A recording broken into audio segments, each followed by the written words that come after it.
একটা সম্পর্ককে যখন কেউ টেকেন ফর গ্র্যান্টেড বলে মনে করে, তখন শুধু যে যা খুশি তাই করে তা নয়, নিজে দোষ করে অন্যের ওপর দোষটা চাপিয়ে দেয়।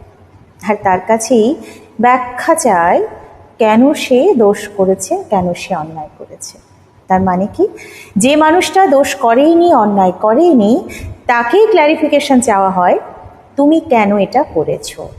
আর অদ্ভুত ব্যাপার, যে কিছুই করেনি তাকেই সরি বলতে হয়, তাকেই ক্ষমা চাইতে হয়, তাকেই পা ধরতে হয়, তাকে গিয়েই যেচে প্রথমে কথা বলতে যেতে হয়।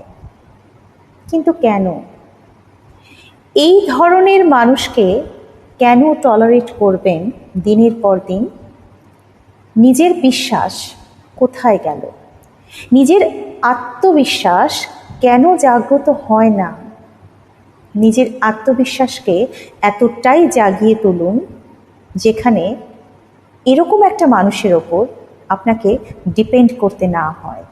আপনি এটা ভেবে ভীত হবেন না যে এই মানুষটা আমার সাথে কথা না বললে, কিংবা ভুল না করেও এই মানুষটার কাছে ক্ষমা না চাইলে আপনারই ক্ষতি হবে। ক্ষতি হবে না। ভুলটা ভুল, ঠিকটা ঠিক। আপনিও একটা মানুষ, সেলফ রেসপেক্ট আপনারও থাকা উচিত। দরজা যেমন ভেতর থেকেও খোলে, বাইরে থেকেও খোলে। তাই আপনার দরজাটা এবার আপনি বন্ধ রাখুন, এবং বন্ধ করে নিজেকে আরও বেশি করে শক্তিশালী করুন।